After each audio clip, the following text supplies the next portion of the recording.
400 miles west of the coast of Chile, where the long swells of the South Pacific move on for thousands of miles without meeting land, a single green mountain lifts itself out of the water. It is not large.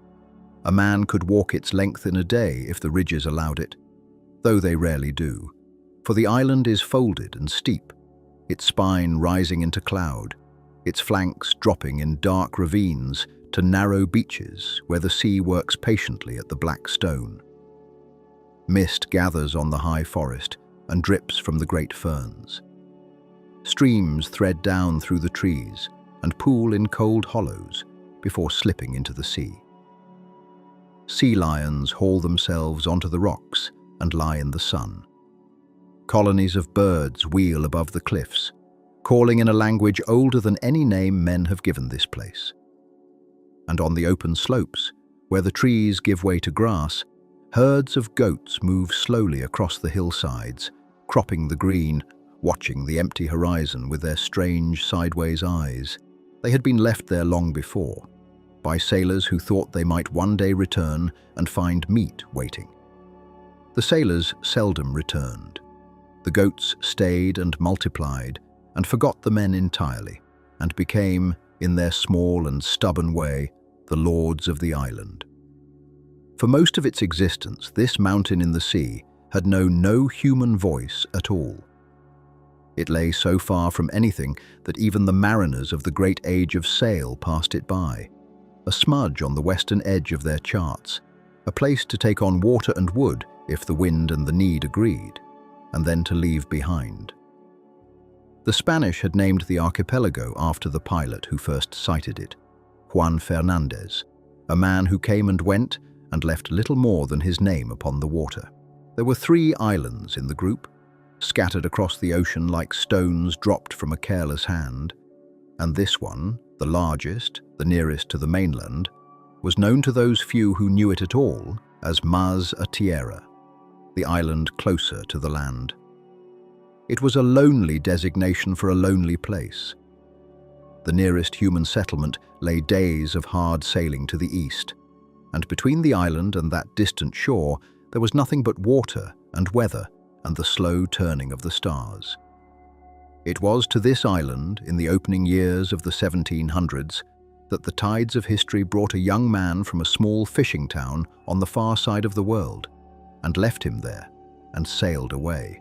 He was a Scot, the son of a shoemaker, a sailor of some skill and a great deal of temper, and when the ship that carried him slipped away over the horizon, he stood alone upon the beach with a musket, a hatchet, a knife, a cooking pot, a Bible, and the clothes he wore, and watched the sails grow small, and understood, slowly, what had happened to him.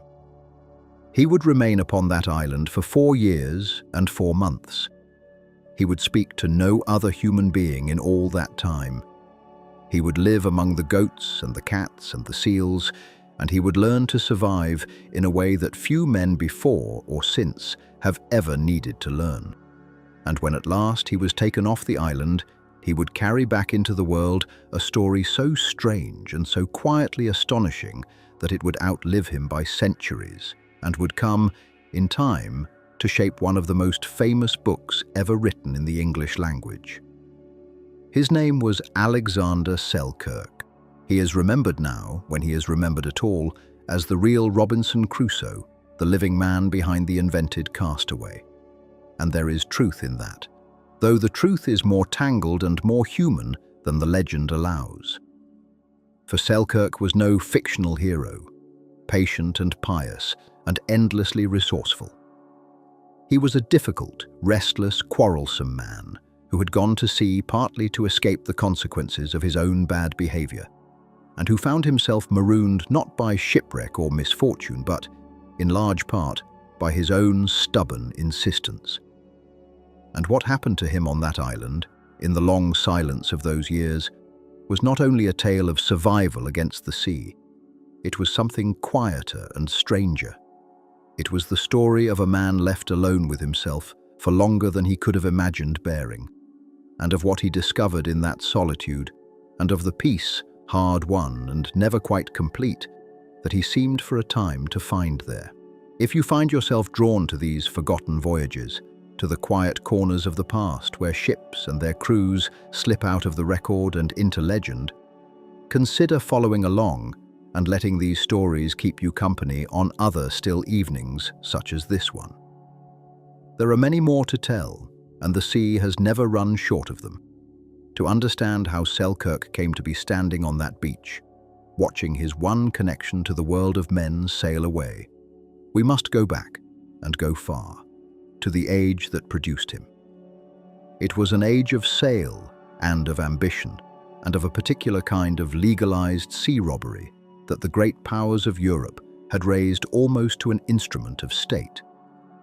England and France and Spain were forever at war, or edging toward it, or recovering from it.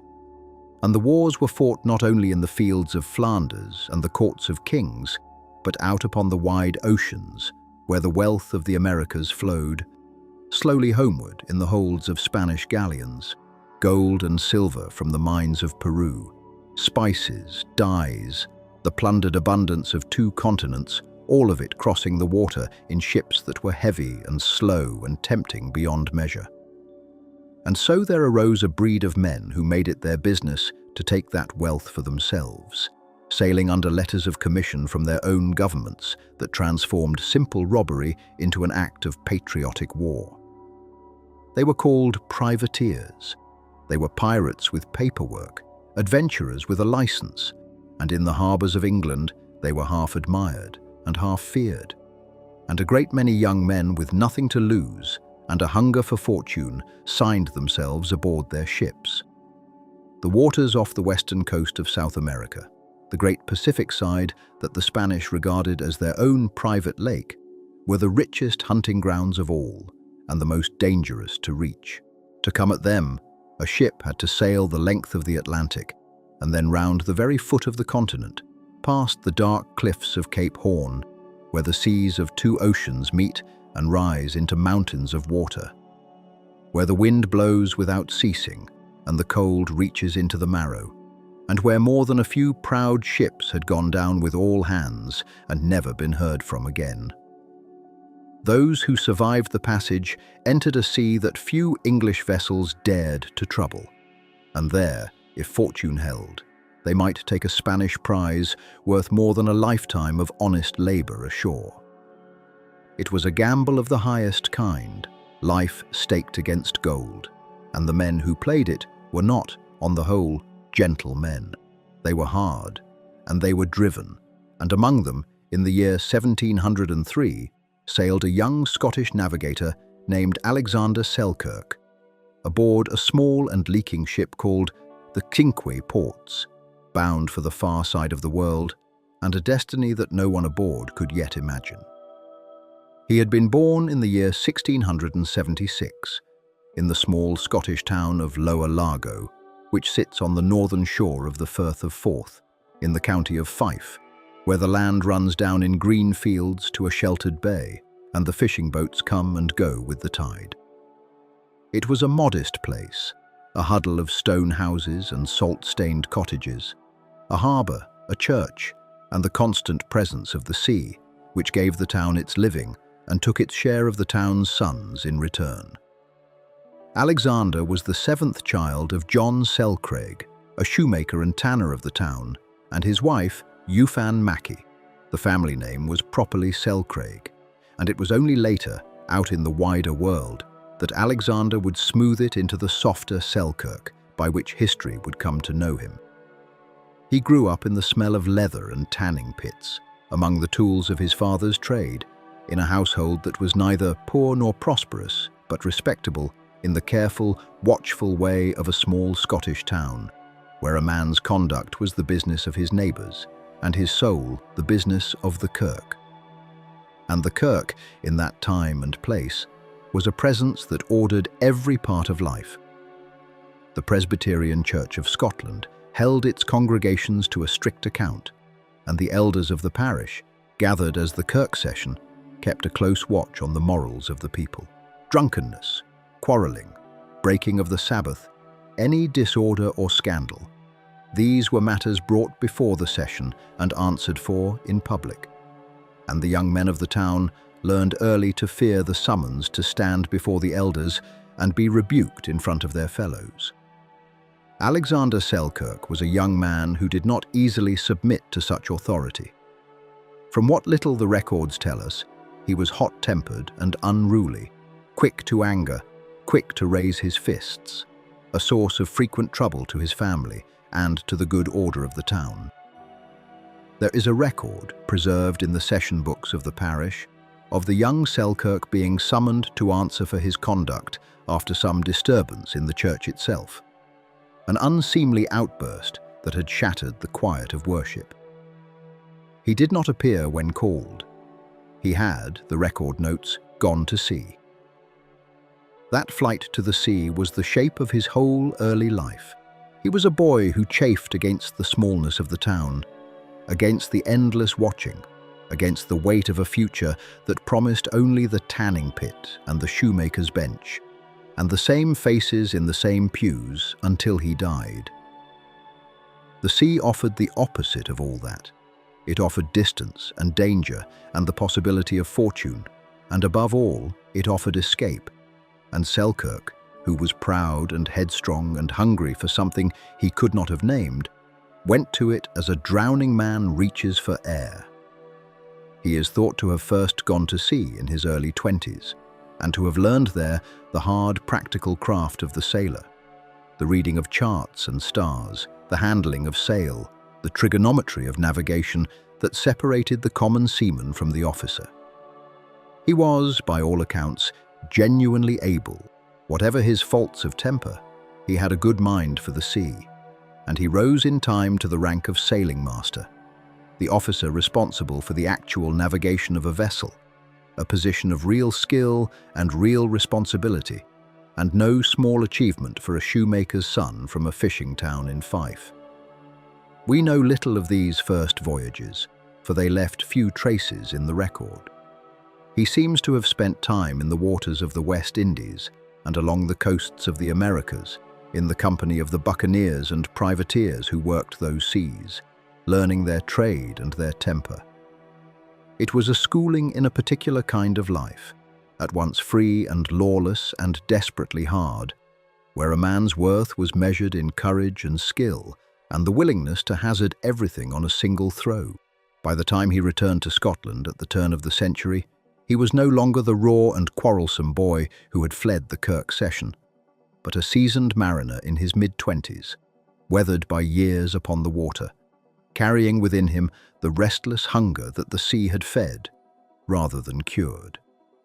And it was in London, in the year 1703, that he heard of an expedition being fitted out for the South Seas, a privateering venture bound for the rich and dangerous waters off the western coast of South America, and he offered himself for it and was taken on. The expedition was the design of a remarkable and by then aging man named William Dampier, one of the strangest figures ever to sail under an English flag.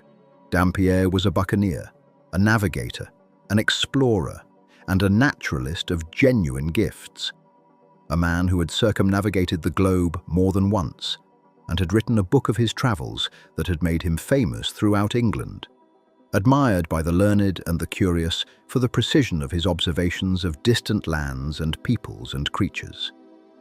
He was, in his way, a scientist of the sea, a man who noticed and recorded the winds and the currents and the habits of strange animals with a care that would influence naturalists for generations. But Dampier the observer was a far greater man than Dampier the commander. As a leader of men, he was quarrelsome, indecisive, and unlucky, prone to fierce disputes with his officers and to a stubbornness that undid his own best plans. And the expedition he now proposed would carry within it, from the very beginning, the seeds of its own unraveling. There were to be two ships. The first was the St. George, a vessel of some 26 guns, which Dampier himself would command. The second was a smaller galley, a ship of 16 guns called the Cinque Ports, and it was aboard this second ship that Alexander Selkirk took his place. not as a common sailor, but as sailing master, the navigator, an officer of standing whose skill would guide the vessel across the great ocean of the world. The two ships were to sail in company down the length of the Atlantic, around the foot of the continent by way of Cape Horn, and up into the Pacific, where they would prey upon Spanish shipping and, if fortune smiled, return home laden with the wealth of the Indies. It was, on paper, a promising venture, backed by investors who dreamed of enormous returns, crewed by hard men who dreamed of their share. But there was trouble in it almost from the first, for the men who led it did not trust one another, and the ships were not as sound as they ought to have been. And the sea, as it always does, was waiting to find out every weakness that men carried aboard. They sailed from England in the closing months of the year 1703. Almost at once the difficulties began. The Cinque Ports, Selkirk's ship, was small and cramped and, as would become terribly clear, not well built for the punishment of a long ocean voyage. Her captain was a man named Charles Pickering, who fell ill and died as the ships worked their way south down the coast of Africa and out across the Atlantic toward the Americas. His death brought a new man to the command, a young officer named Thomas Stradling, and it was between Stradling and Selkirk, in the months and the seas that followed, that a slow and bitter quarrel would grow, a quarrel over the soundness of the ship and the wisdom of her captain, until at last it would leave one of them alone upon an island in the middle of the Pacific, watching the other sail away. But that was still to come, for now there was only the long road south, the deepening cold, the mounting seas, and ahead of them, waiting at the bottom of the world, the terrible passage around the Horn. The passage around Cape Horn was, in that age, among the hardest ordeals a ship and her crew could face, and it tested the Cinque Ports and the men aboard her past the point of endurance. The far south of the world is a place given over almost entirely to wind and water. There the great oceans of the earth run unbroken around the bottom of the globe, meeting no land to slow them, building into swells of enormous height that march endlessly eastward beneath skies of iron.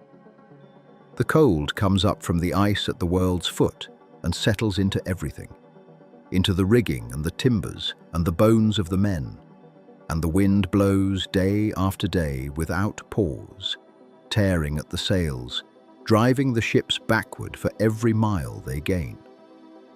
The two vessels beat their way south into that grey immensity as the year turned, taking the seas over their bows, the men working the ropes with fingers gone numb and useless, sleeping wet, eating cold, watching the horizon for the break in the weather that would let them round the Cape and turn north at last into gentler seas. For weeks they struggled against it. The Cinque Ports, small and lively, and already showing signs of the weakness that would doom her, laboured in the swells, and the water found its way into her through seams that would not stay tight, so that the men had to work the pumps in shifts to keep her afloat, hauling at the handles hour upon hour while the sea tried patiently to fill her hold. It was in these conditions, in the cold and the wet and the exhaustion, that the quarrel between Selkirk and the young Captain Stradling took root and grew. Selkirk was the sailing master, the man who knew ships and knew the sea, and he could see with his own eyes and feel through the soles of his feet that the Cinque Ports was failing. Her timbers were rotting, her seams were opening. The worms that infest warm waters had eaten into her hull, and no amount of patching could make her whole again. Selkirk said so, plainly and often, in the blunt and stubborn manner that had made him so many enemies ashore.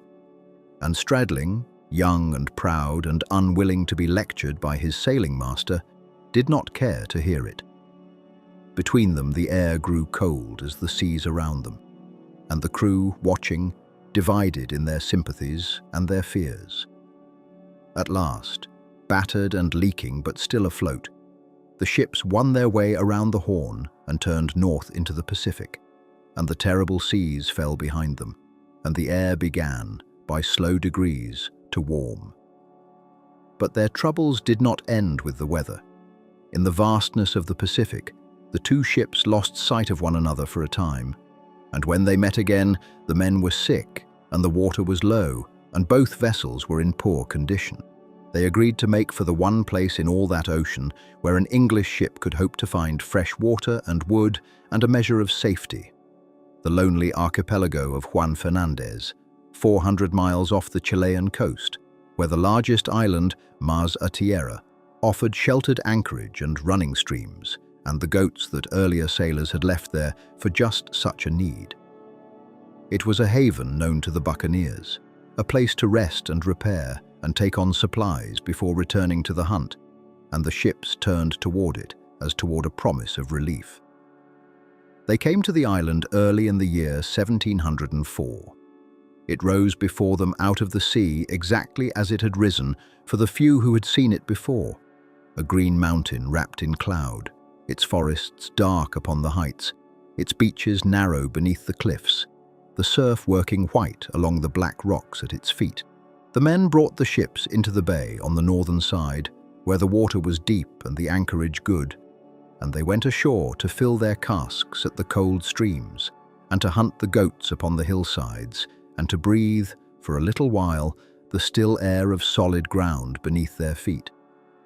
To sailors half drowned and half starved after the passage of the Horn, the island must have seemed a kind of paradise, green and abundant and quiet, and they lingered there, taking what they needed, mending what could be mended. But the peace of the island was broken almost at once. A sail appeared upon the horizon, a Spanish ship, and the English privateers, who were the natural enemies of every Spanish vessel in those waters, had to break off their work and flee to their ships and stand out to sea. And in the confusion of that alarm, some of their number were nearly left behind upon the beach, snatched off at the last moment as the ships made ready to run. It was a reminder, if any were needed, of how precarious their situation was, how far from any help, how surrounded by enemies in a sea the Spanish claimed as their own.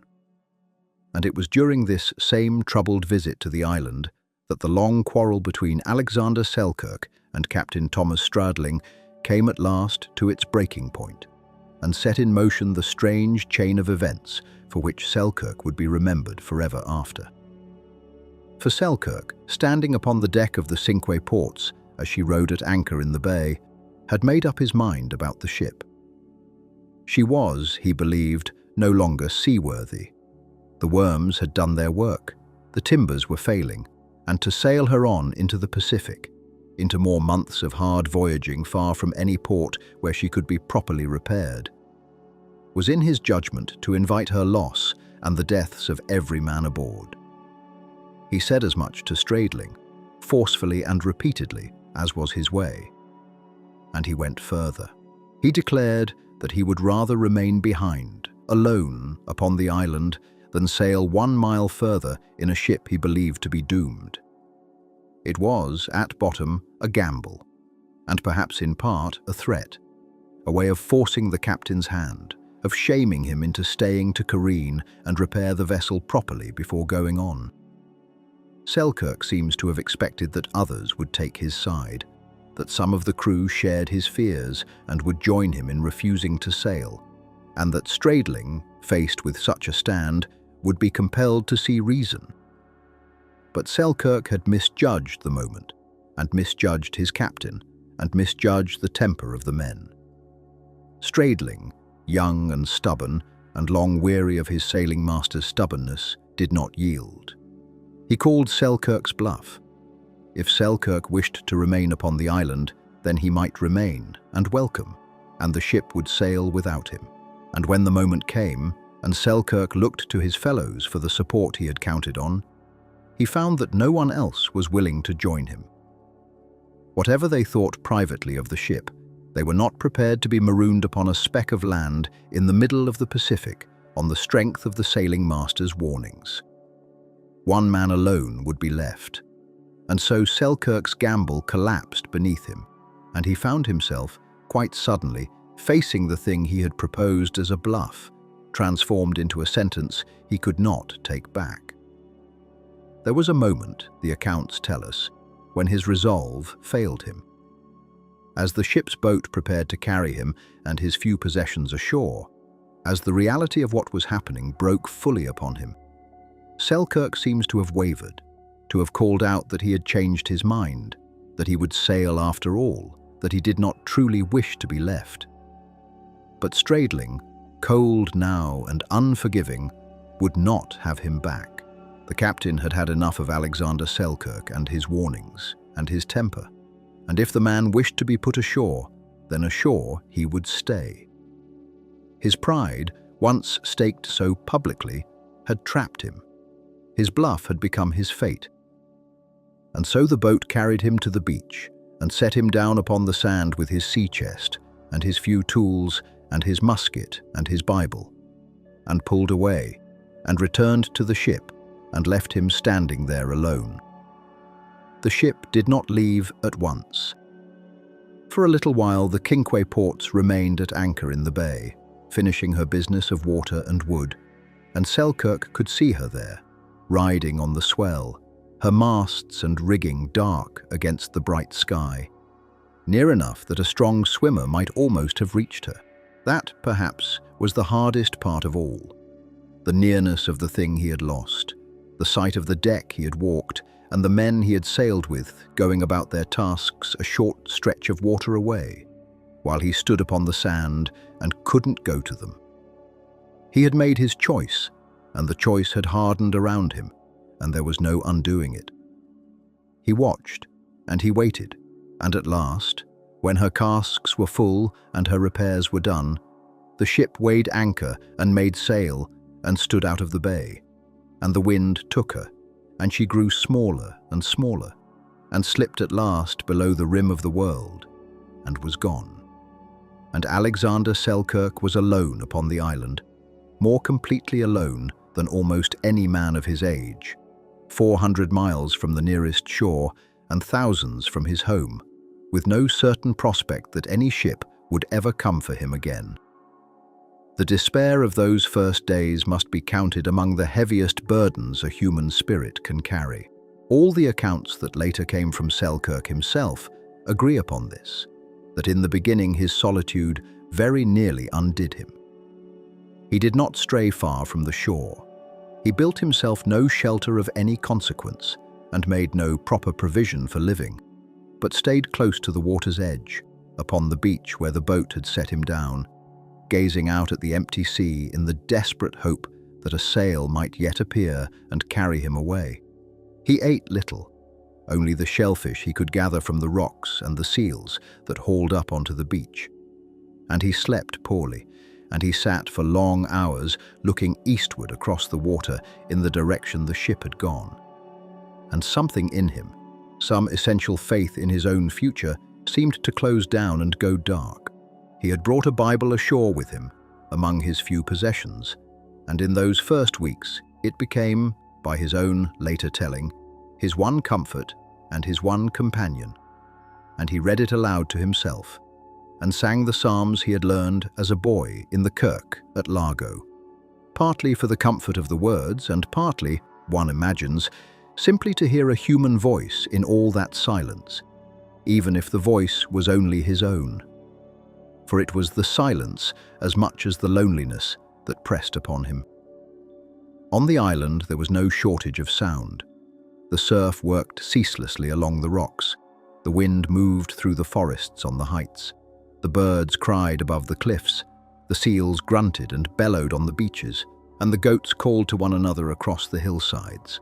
But there was no human sound at all, no voice but his own, no word spoken to him in answer, no laughter, no argument, none of the endless texture of talk and company that fills the life of every man who lives among his fellows, and that he had never, until now, thought to notice or to value. That absence became a presence.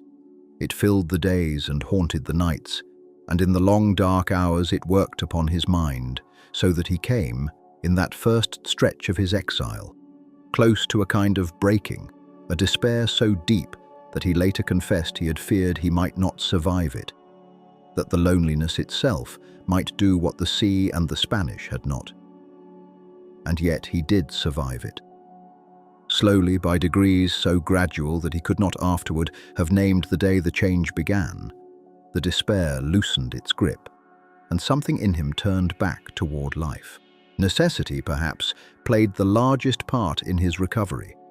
For a man who must find his own food and make his own shelter and defend himself against his own fears has little leisure to sit and grieve.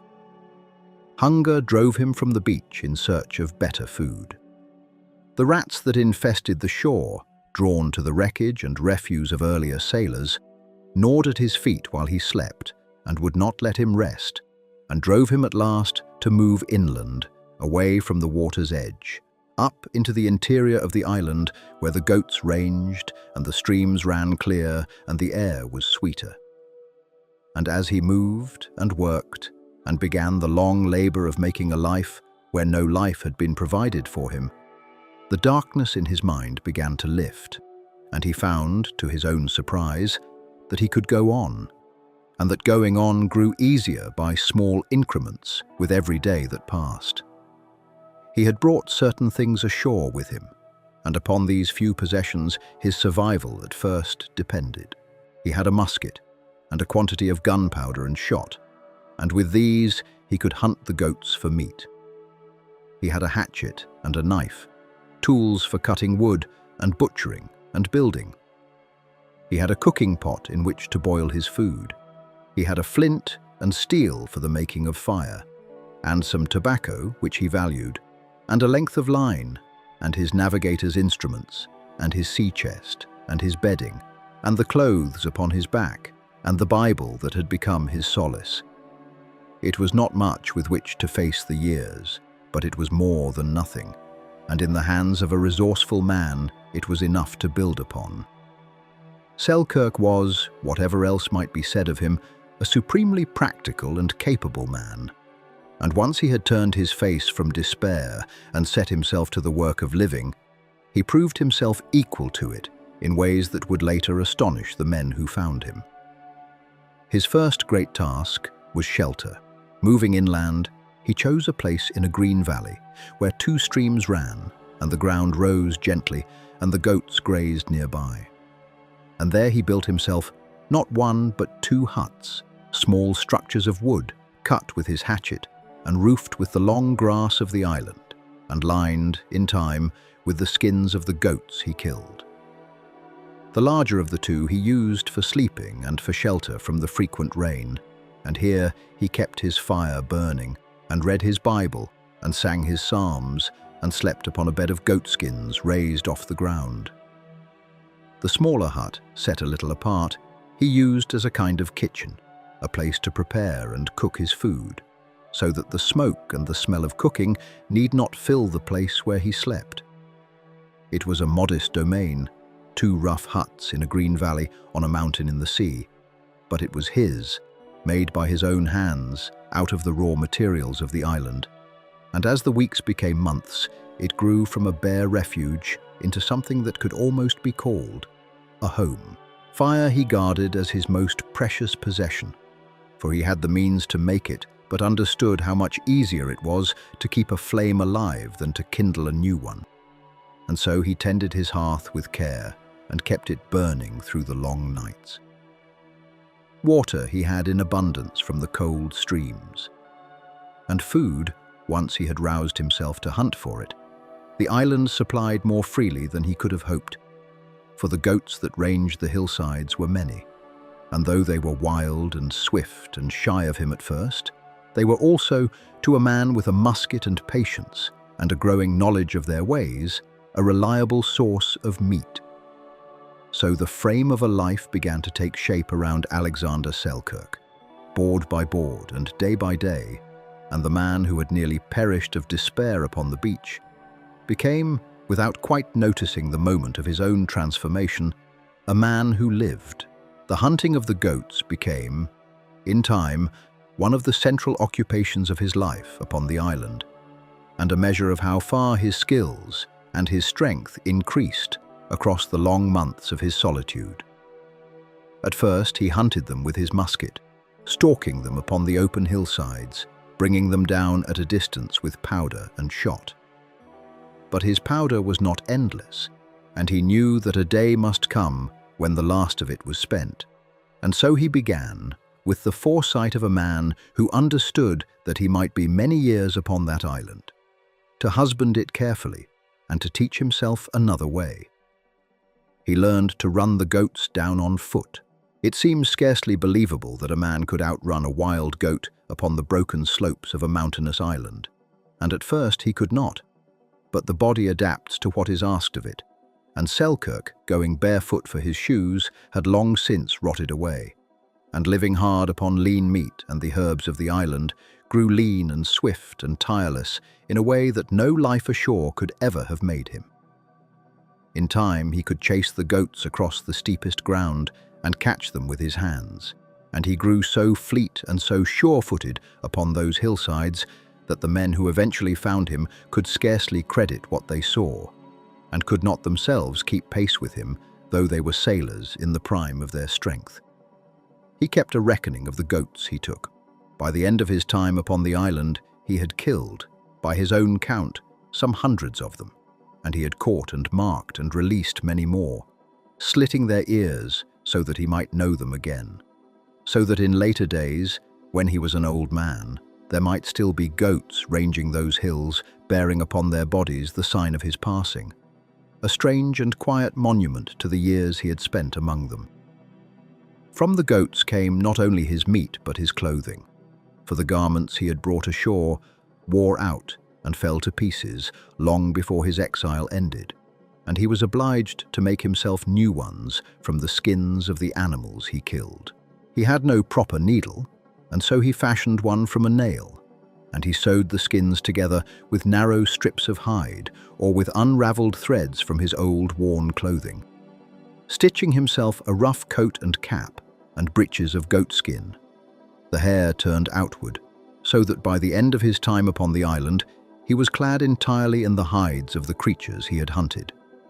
A figure that would have seemed, to any eye that fell upon him, more a wild thing of the wilderness than a Christian sailor of the age of reason. He ate well enough, better perhaps than he had ever eaten at sea. He had goat meat in abundance, which he boiled in his pot or roasted upon his fire, and the island gave him other food besides. There grew upon it a kind of wild cabbage, and turnips that earlier visitors had planted and that had run wild across the ground, and a fragrant pepper berry, and other herbs and greens. And with these he seasoned and varied his diet, so that he did not suffer from the sicknesses that so often afflict sailors deprived of fresh food. There were crayfish in the shallows along the shore, large and abundant, which he could gather easily, and shellfish upon the rocks. And there was the meat of the seals and sea lions that hauled up onto the beaches, which he took when he needed it. He wanted for very little in the way of sustenance, and this was itself a mercy, for a man alone upon a barren rock with nothing to eat would have perished in weeks. But the island of Maza Tierra, whatever its loneliness, was a green and generous place, and it kept its solitary tenant fed and clothed and sheltered through all the seasons of his exile. But the island held one persistent affliction that Selkirk could not so easily master, and that was the rats. They had come to the island as rats come everywhere, stowing away aboard the ships of earlier visitors and slipping ashore to breed unchecked in a place that had no creature to hold them in check. And they had multiplied into great numbers, and they were bold and hungry and without fear of man. In the night they came to Selkirk where he slept, and gnawed at his clothing and his food and even at his feet, biting him as he lay upon his bed of skins, so that his rest was broken and his flesh was torn, and there seemed no way to keep them off. It was, in its small and grinding way, one of the true torments of his solitude, this nightly harrying by the vermin, and it might have worn him down past bearing had he not found, in the very ecology of the island, a means of turning it to his advantage. For the same ships that had brought the rats had also brought cats, and the cats too had gone feral and bred upon the island, and it occurred to Selkirk that if he could bring the cats to him, they would deal with the rats as no effort of his own ever could.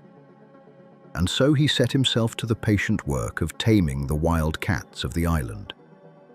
He began by putting out scraps of goat meat to draw them near, and little by little, over many days, he coaxed them closer, until they lost their fear of him and would come to his fire, and then into his hut, and at last would lie down beside him and let him touch them and treat them almost as pets. In time, he had gathered about him a considerable number of these cats, and they slept in his hut in the night and kept the rats away, falling upon any that ventured near, so that his rest was no longer broken and his flesh no longer bitten, and he could sleep in peace, surrounded by his strange, purring guardians. It was, in its way, a small triumph of ingenuity and patience, this alliance he forged with the feral cats of a Pacific island. But it was more than that as well. The cats gave him company. They were living things that came to him and stayed near him, and seemed, in their animal way, to want his presence. And to a man who had gone months and then years without a single word from another human voice, that companionship, however humble, was a thing of no small value. He tamed the goats too, or some of them, the young kids that he caught and kept, and he taught himself, in the long, empty hours, to take a strange delight in them. It is recorded in the accounts that later came from him that he would sometimes sing and dance in the evenings before his fire, with his cats gathered about him and his tame kids beside them. A solitary man capering in the firelight upon a mountain in the sea, singing the psalms and the old songs of his Scottish boyhood to an audience of animals, for the simple human need to make music and to move and to feel, for a moment, something like joy. There is in that image something at once deeply strange and deeply moving. This hard and quarrelsome man who had gone to sea to escape the smallness of his life, and had found himself instead upon the loneliest speck of land in all the world, dancing by his fire with his cats and his goats around him, keeping alive within himself, by whatever means he could find, the essential warmth of a human soul. His ingenuity extended into every corner of his solitary life, for a man alone must be his own carpenter and cook and tailor and physician, and Selkirk proved equal to each of these trades in turn. When his knife wore down with use, he ground a new edge upon the stones of the island, and when he needed tools that he did not possess, he fashioned them from whatever came to hand, from iron hoops washed up upon the shore, from nails, from the hard timbers of the trees. He learned which of the island's plants would heal and which would harm, and dosed himself with the herbs that grew upon the slopes when sickness troubled him, and kept himself, on the whole, in remarkable health across all the years of his exile, so that when he was found, he was lean and hard and strong, more vigorous in his body than many a man who had spent those same years in the soft comfort of the towns. He kept his fire always burning, feeding it with the fragrant pimento wood that grew upon the island, which gave off a sweet and pleasant smoke that scented the air about his huts, and drove off, so he believed, the worst of the damp and the insects. He gathered and dried what food he could against the leaner times, and set by stores of meat, and knew the island so thoroughly, every stream and slope and grove and hollow of it, that there was no want he could not in some fashion supply from its green abundance. It was a hard schooling, this necessity of doing everything for himself, with no help and no counsel and no second pair of hands. But it drew out of him a competence and a self-reliance that he had never known he possessed, and that would remain with him one of the few gifts of the island that he could carry back into the world for the rest of his days. And with the competence came a curious contentment in the work itself, in the daily round of small tasks that filled his hours and gave shape to his time.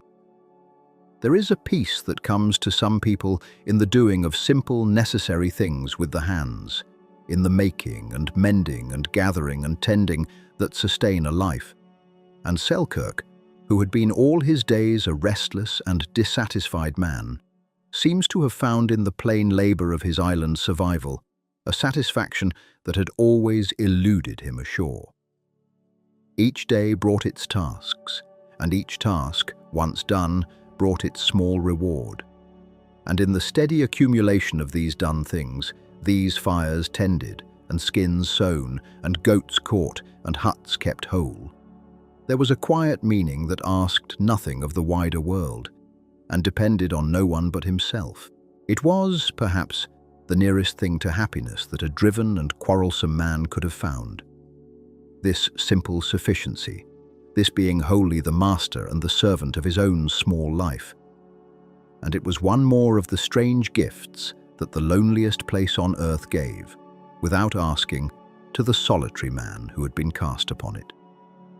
The change that came over Alexander Selkirk in the years of his solitude was not only a change of habit and skill, but a change of spirit. And it is this inward transformation, more than the mending of huts and the hunting of goats, that gives his story its lasting weight. For the man who had been set ashore was a man at odds with himself and with the world, hot-tempered, quarrelsome, driven by a restlessness he could not name, forever colliding with the authority of others and the constraints of ordinary life. He had gone to sea to flee the discipline of the kirk and the smallness of his town, and he had carried his quarrels with him across the oceans until the last and greatest of them had left him marooned. But upon the island there was no one to quarrel with. There was no authority to rebel against, no rival to best, no crowd whose good opinion he might win or lose. There was only himself, and the sea, and the silence, and the slow turning of the days, and in that unbroken solitude, the sharp edges of the man were, by slow degrees, worn smooth. He came to a kind of peace. This is the testimony that later observers drew from him. And though it must be treated with some care, for men remember their sufferings in many colours. Once the sufferings are past, there seems to be a real truth in it. Selkirk himself said, in after years, that his time upon the island had been in some ways the happiest and most tranquil of his life, and that he had never again known such contentment as he had found there in his solitude. It is a startling thing to say of 4 years of utter loneliness, and it tells us something important about the man and about the strange work that solitude can do upon a human soul. Freed from the endless friction of life among his fellows, freed from the temptations and provocations that had always undone him, Selkirk found within himself a stillness he had never known. He read his Bible, and he prayed, and he sang his psalms, and he came, by his own account, to a deeper and more genuine faith than he had ever held in the days when religion had been to him only the heavy hand of the kirk session.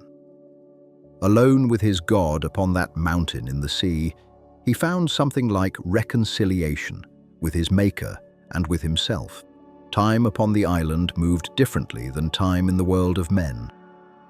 There were no bells to mark the hours, no calendar to number the days, no Sabbath announced by the ringing of a church, and no season marked by the labours of a farm.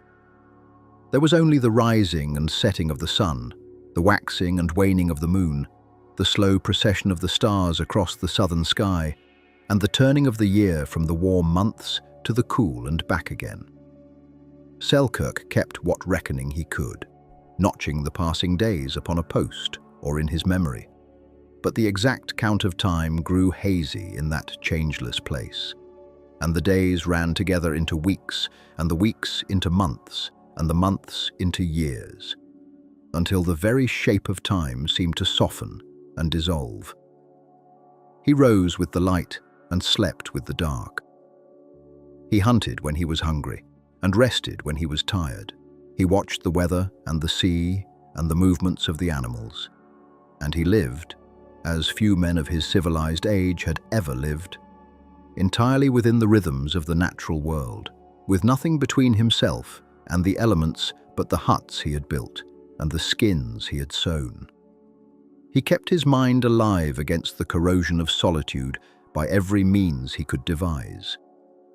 He read his Bible not once, but many times over, until he knew great portions of it by heart, and the reading gave him not only comfort, but occupation, a task to fill the empty hours and a discipline to hold his thoughts in order.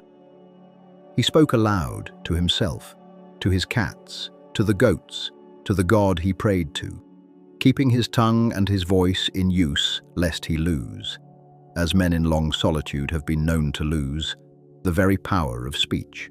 Indeed, when at last he was found and taken off the island, his rescuers discovered that his speech had grown halting and strange, that he had half forgotten the trick of ordinary conversation and could scarcely make himself understood at first, speaking his words by halves and running them together. So long had it been since he had shaped his thoughts for another human ear. The loneliness had marked him. However well he had learned to bear it, however much peace he had found within it, it had reached into the very center of him and left its trace upon his mind and his tongue. As such, solitude always must. There were dangers, too, beyond the reach of his skill, that might have ended his life at any moment and left his story forever untold. Once, while chasing a goat across the high ground in the fervor of the hunt, he pursued it too eagerly to the very edge of a precipice, and both he and the animal went over, falling together down the face of the cliff. The goat was killed by the fall. Selkirk, by some mercy, landed upon the body of the animal, which broke his own descent, and though he lay senseless upon the ground for a long while, a day and a night by his own reckoning, so stunned that he could not move, he was not killed, and in time he recovered his senses and his strength and made his slow and painful way back to his huts. It was the narrowest of escapes, and it might so easily have been otherwise, a solitary death upon a lonely hillside, the body lying unfound among the rocks. The whole strange tale of his survival, lost with him and never carried back into the world.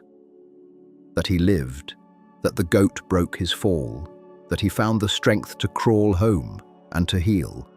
All of this hung upon the thinnest of threads, and the story of Alexander Selkirk, which the world would one day know so well, came within a hair's breadth of ending unremembered upon that cliff.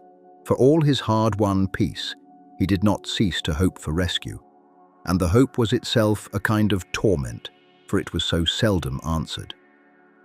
2 ships in all his time upon the island came near enough to raise his hopes, and both times the hope curdled into dread, for both ships were Spanish, and the Spanish were the enemies of every English privateer, and had they taken Selkirk, they would have counted him a pirate and dealt with him harshly, and he might have ended his days rotting in a Spanish prison in the mines of Peru, or worse. And so when the Spanish sails appeared, he did not run down to the beach to hail them, but fled instead into the interior of the island, into the dense forests of the heights, and hid himself, and waited, his heart torn between the longing to be taken off and the dread of being taken by the wrong men.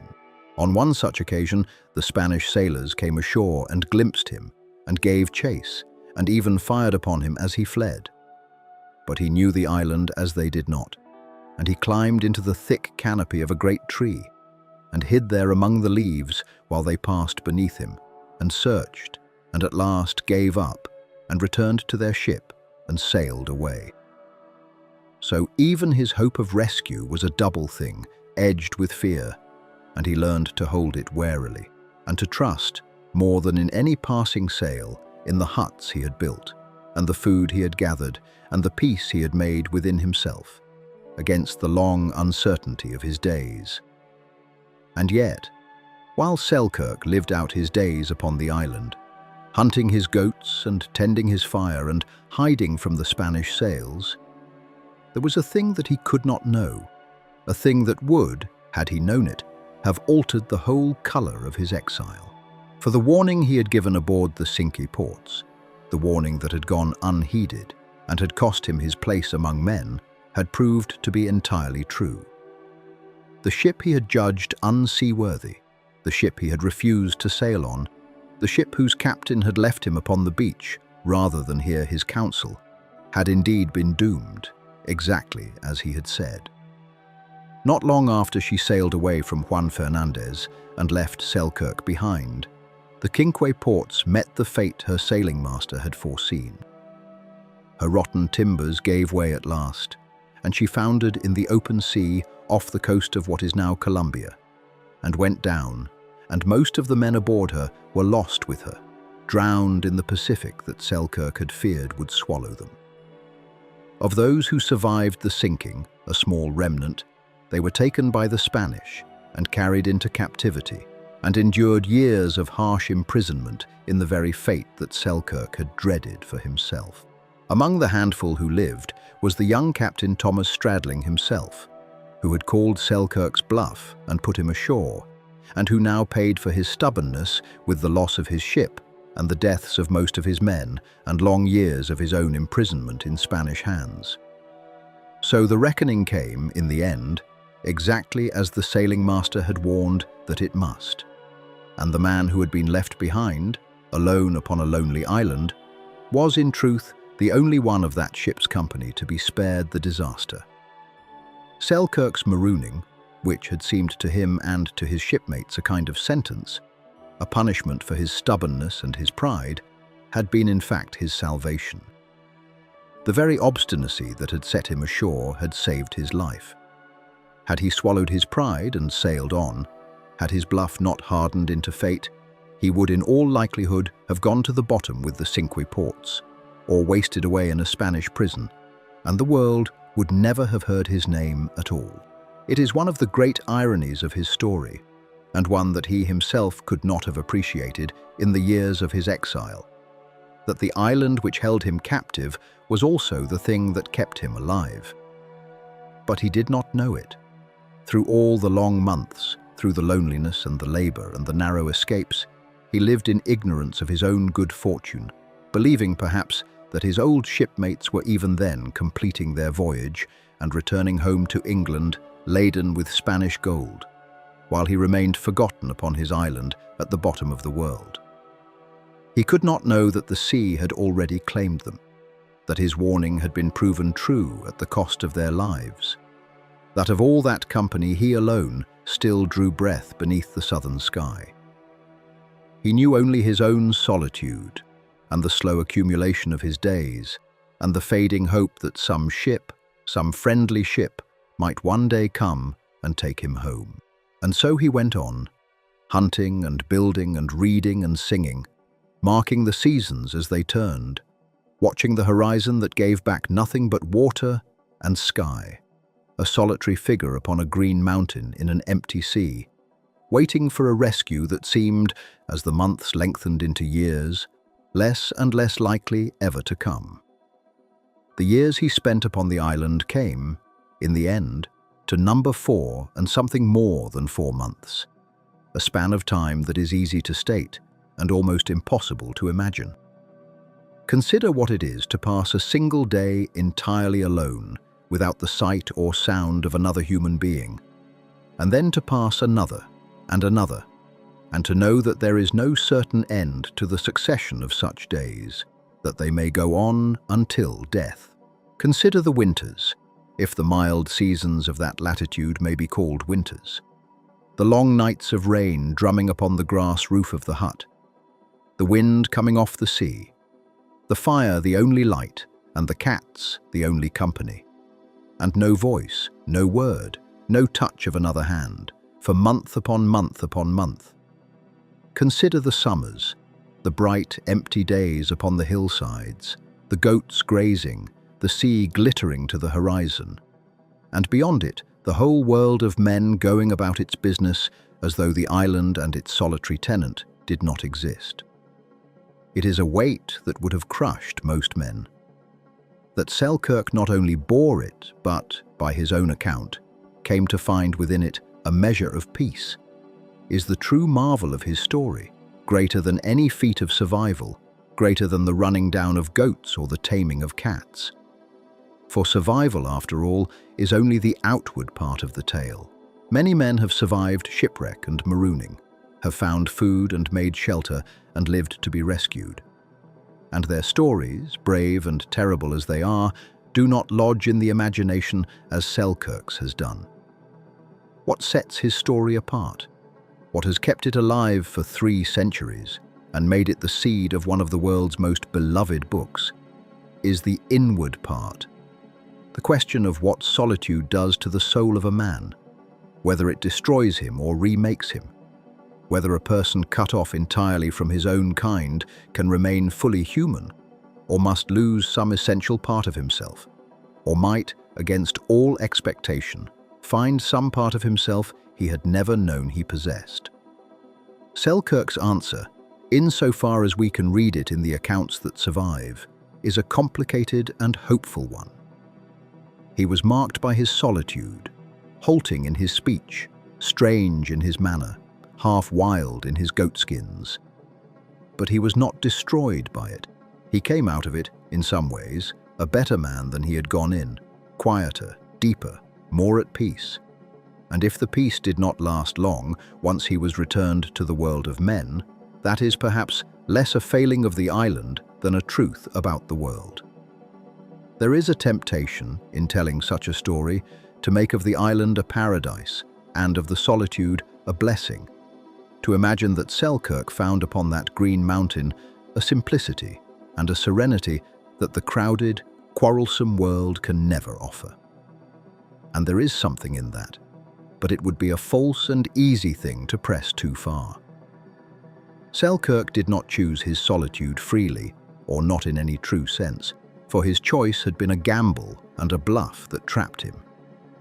He suffered upon the island, in the beginning terribly, and even at the last he never ceased to long for rescue, never renounced the world of men, never became a true hermit content to end his days alone.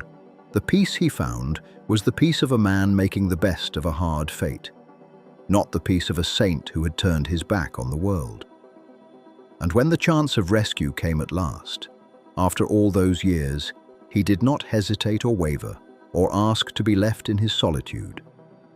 He seized it with both hands, and wept, it is said, for joy, and went down eagerly to the boat that would carry him back among his own kind. Whatever he had found upon the island, he had not stopped being a man who needed other men, and the sight of the ship that came for him, when at last it came, was the sweetest sight he had known in 4 long years. The ship that came for him, when at last it came, arrived on a day early in the month of February, in the year 1709, 4 years and some 4 months after the Cinque Ports had sailed away and left him standing on the beach. It was not one ship, but 2, a pair of English privateers named the Duke and the Duchess, sailing in company under the command of a capable and level-headed captain named Woodes Rogers, upon a voyage around the world in search of Spanish prizes, much as the ill-fated expedition of Selkirk's own had been. They had rounded the Horn as he had rounded it years before, and had come north into the Pacific, weary and sick and short of water, and they had turned, as sailors in those seas so often turned, toward the lonely archipelago of Juan Fernandez, that green haven 400 miles off the coast of Chile, to rest and to refill their casks before continuing the hunt. They knew the island by reputation as a place of wood and water and wild goats. They did not know that it held a living man. As the 2 ships approached the island in the failing light of evening, those aboard saw something that puzzled and alarmed them. A light burning upon the shore, a fire, plainly the work of human hands, flickering in the darkness of that supposedly uninhabited place. They could not account for it. Some feared it might be a French squadron or a Spanish force lying in wait, and they passed an uneasy night, standing off from the land, watching the mysterious fire and wondering what enemy might have kindled it. In the morning, they sent a boat cautiously toward the shore to investigate, and as the boat drew near the beach, the men in it saw a figure come down out of the trees and along the sand toward them, waving and calling out, a wild and ragged figure clothed all in goatskins, with a great beard and long, unkempt hair, leaping and running across the rocks with a speed and sure-footedness that no ordinary man possessed. They scarcely knew what to make of him.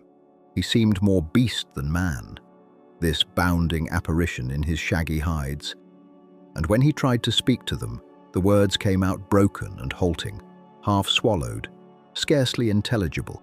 So long had it been since he had used his tongue for conversation. But he was a man, unmistakably a man, and an Englishman by his few recoverable words, and the sailors took him into their boat, marveling, and carried him out to the ships. It happened that aboard those ships was a man who knew him and knew his story. For the pilot of this new expedition, the experienced navigator whose knowledge of the South Seas guided Woodes Rogers through those difficult waters, was none other than William Dampier, the same William Dampier who had commanded the original expedition of which Selkirk's Cinque Ports had been a part. The man under whose overall command Selkirk had sailed when he was set ashore. Dampier recognized the wild goatskin figure at once, or came to recognize him as the man's identity was established, and could vouch for who he was and how he had come to be there, and could confirm that this ragged castaway was indeed Alexander Selkirk, formerly the sailing master of the Cinque Ports, left upon this island more than 4 years before.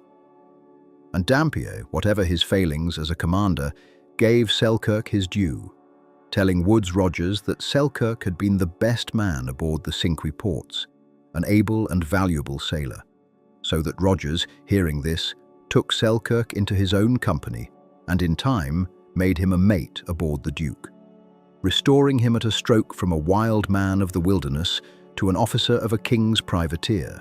Woodes Rogers was a man of observation and intelligence, and he set down in the journal of his voyage a careful account of the castaway he had found. And it is from his account, more than from any other source, that the world came to know the story of Alexander Selkirk. Rogers described the man's appearance, the goatskins, the beard, the strange bounding gait, and the halting recovery of his speech, which came back to him only slowly over the days that followed, as he grew reaccustomed to human company and human talk. He described the 2 huts Selkirk had built, and the cats and the tame goats, and the pimento wood that Selkirk burned, which gave off a fragrant smoke. He recorded how Selkirk had survived, what he had eaten, how he had clothed himself, how he had run down the goats and tamed the cats and read his Bible and kept his faith.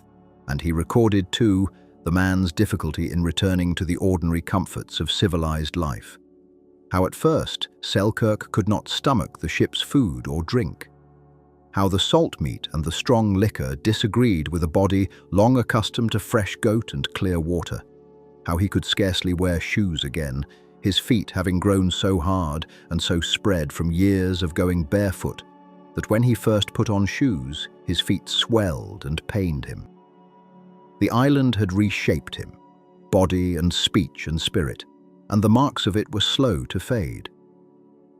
Rogers named him in his journal with a phrase that would echo down the years, calling Selkirk the absolute monarch of the island, a solitary king of a green kingdom in the sea, sole ruler of a realm of goats and cats and seabirds. And there was a rough poetry in the description that captured something true about the strangeness of his situation.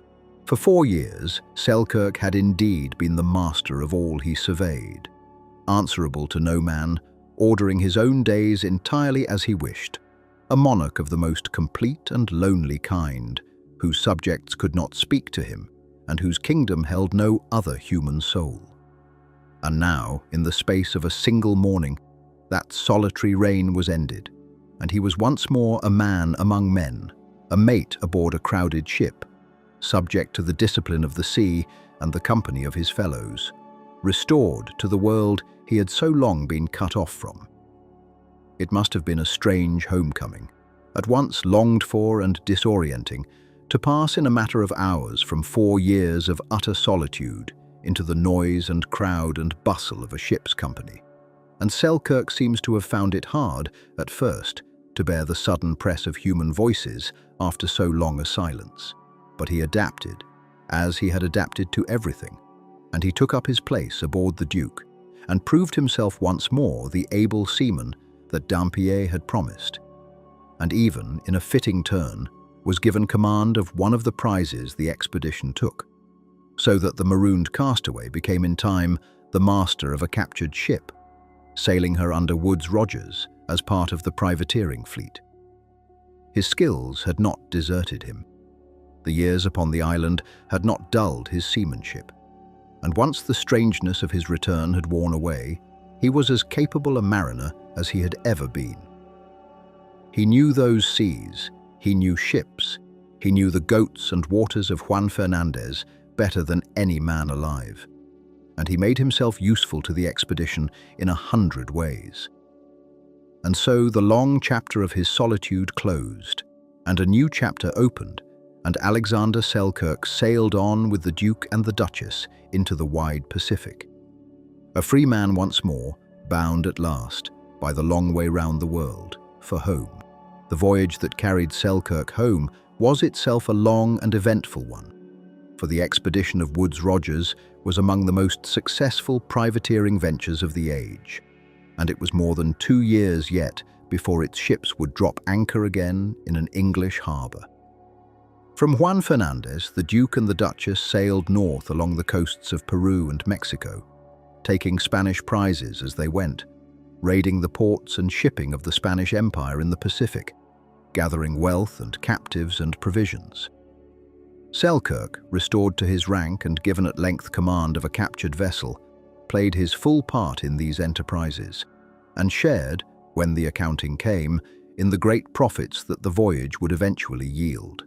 The men who had rounded the Horn, half-starved, and sailed the length of the Pacific in search of fortune, found the fortune they sought.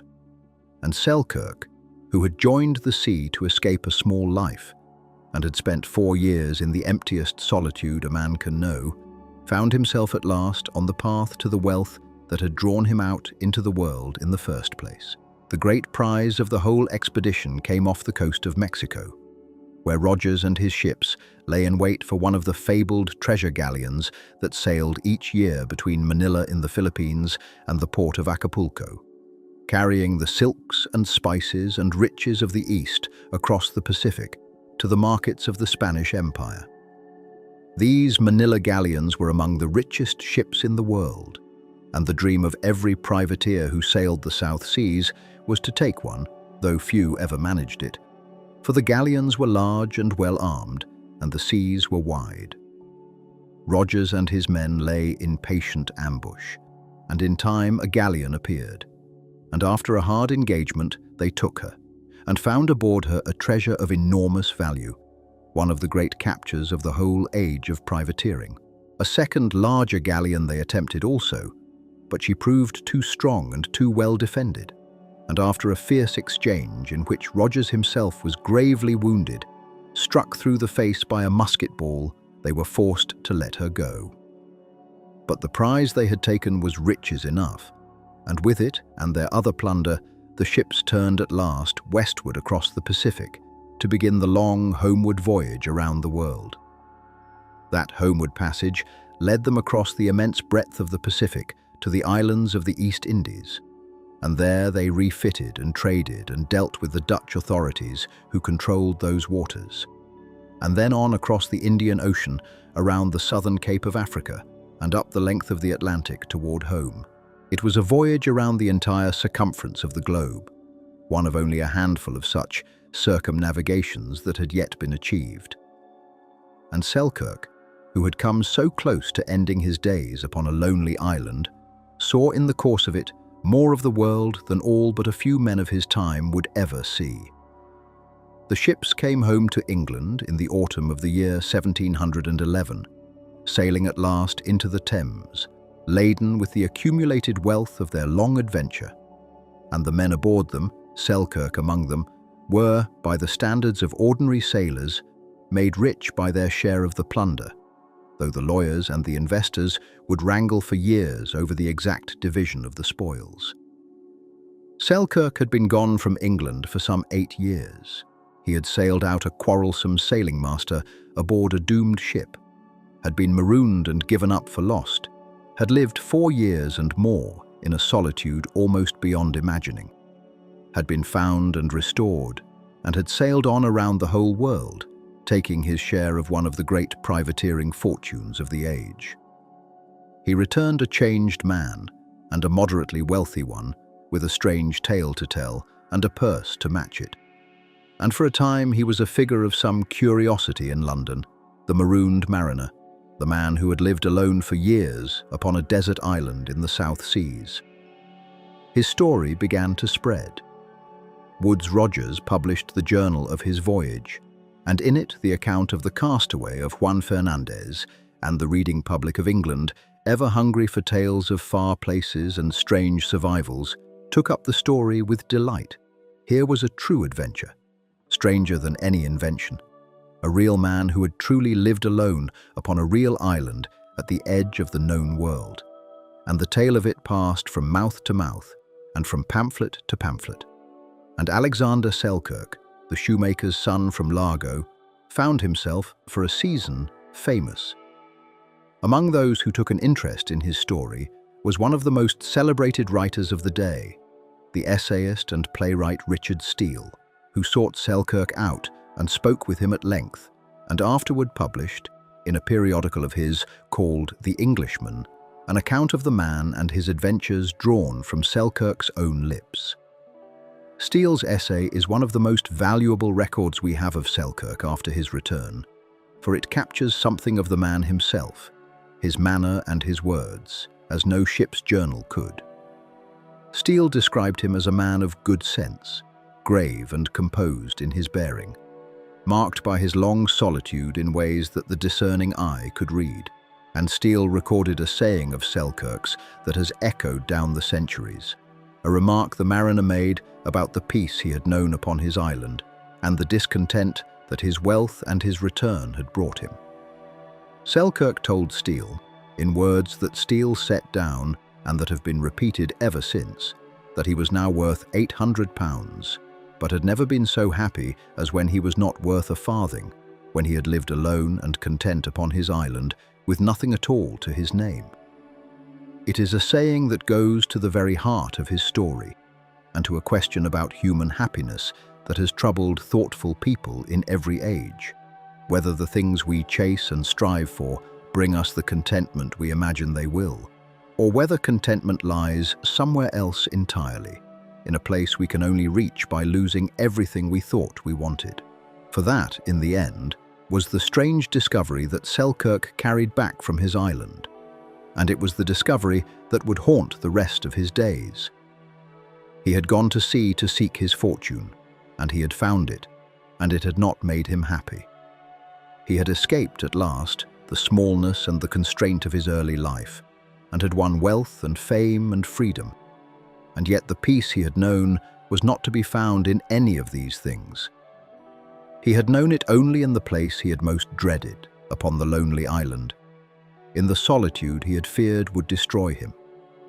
And now that he was returned to the crowded world of men, with money in his purse and his name upon every tongue, that peace had deserted him, and he could not find his way back to it.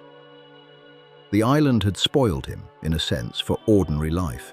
It had shown him a stillness and a contentment that the world of getting and spending could not match. And having tasted it, he could not forget it, and the loss of it gnawed at him, and he grew restless and unquiet and out of place among his own kind. A man who had come home and found that home no longer fit him.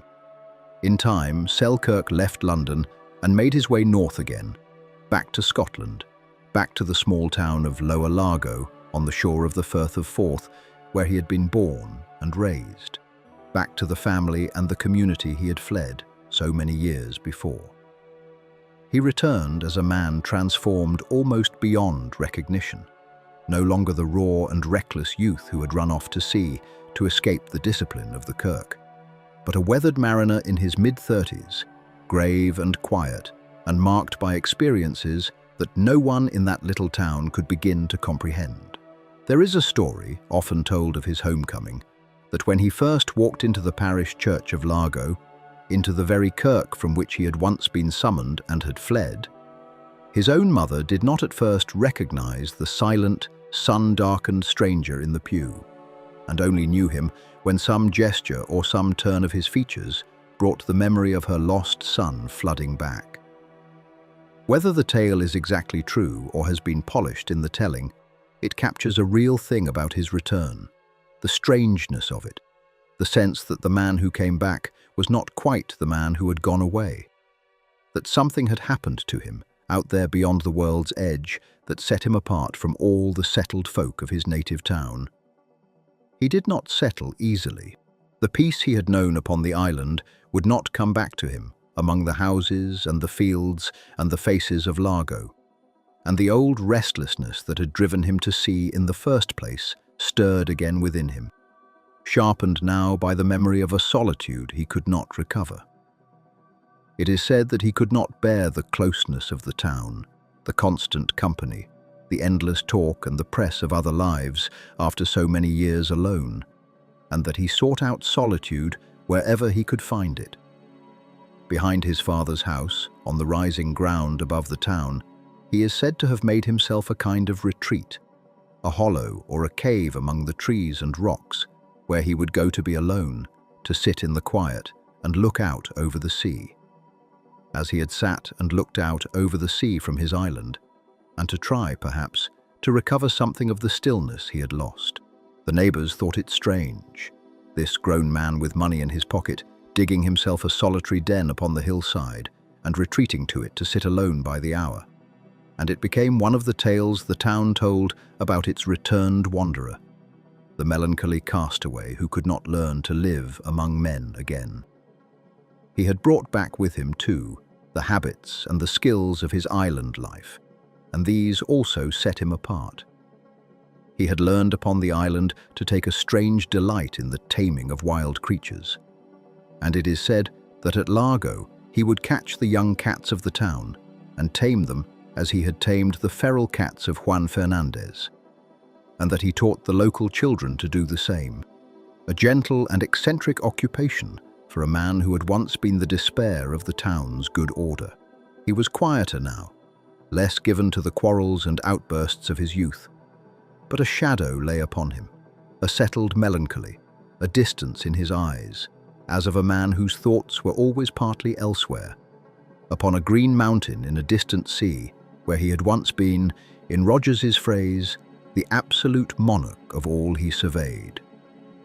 The wealth he had brought home could buy him comfort, but not contentment, and the fame that had followed him could not fill the hollow that the island had left in him.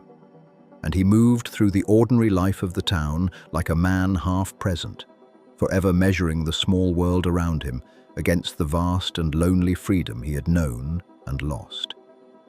It was in this unsettled state that he fell into a connection that would trouble the last years of his life. In Largo, he met a young dairymaid named Sophia Bruce, and the two of them formed an attachment, and he seems to have persuaded her to leave with him and go south to England, though whether they were ever truly married is a matter that the records leave unclear. What is clear is that the arrangement did not bring him the peace he sought, and that his restlessness soon drove him back toward the only life in which he had ever felt at home, the life of the sea. For all the hardships it had brought him, for all that it had once left him marooned and alone for years, the sea was in his blood, and the land, however comfortable, could not hold him. The stillness he longed for was not to be found ashore, and if he could not have the island, then perhaps the moving deck of a ship, the old familiar rhythm of the watches and the wind, might come nearer to it than the crowded streets of any town. And so, in the end, he turned back to the water, as he had always turned back to the water, and left Largo behind him once more, and Sophia Bruce with it, and went to seek a berth aboard a ship. There is something deeply human and deeply sad in this last restless phase of his life. this inability to be content anywhere, this endless seeking for a peace he had found once and could never find again. He had wanted all his life to escape, and he had escaped more completely than he could ever have dreamed, into a solitude beyond the reach of the world. And there, against all expectation, he had found the thing he had been seeking without knowing he sought it. A stillness, a contentment, a reconciliation with himself and his God. And then he had been given back to the world, restored to the company of men and the pursuit of fortune. And in the getting of everything he had thought he wanted, he had lost the one thing he had truly needed. The rest of his days were a search for a way back to it, a search that led him from London to Largo, to the arms of a dairymaid, and at last back to the sea, and that would never, in the years that remained to him, come to rest. The island had given him peace, and had taken it away again, and the memory of it went with him wherever he went. A green and lonely paradise at the bottom of the world, forever behind him, forever out of reach. We should pause here before following him back to sea for the last time, to consider the strange shape his life had taken, and the strange thing his story had already become. For even as Selkirk lived out his restless final years, his tale was passing beyond him, out into the wider world, taking on a life of its own that would soon eclipse the man entirely.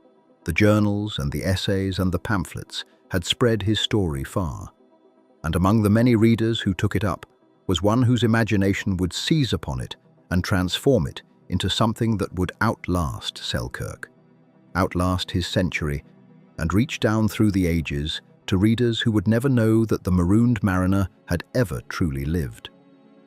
For the story of the man who lived alone upon an island was about to become the story of Robinson Crusoe, and in that transformation, the real Alexander Selkirk would be at once immortalized and very nearly forgotten, his true history buried beneath the fame of the fiction he had inspired.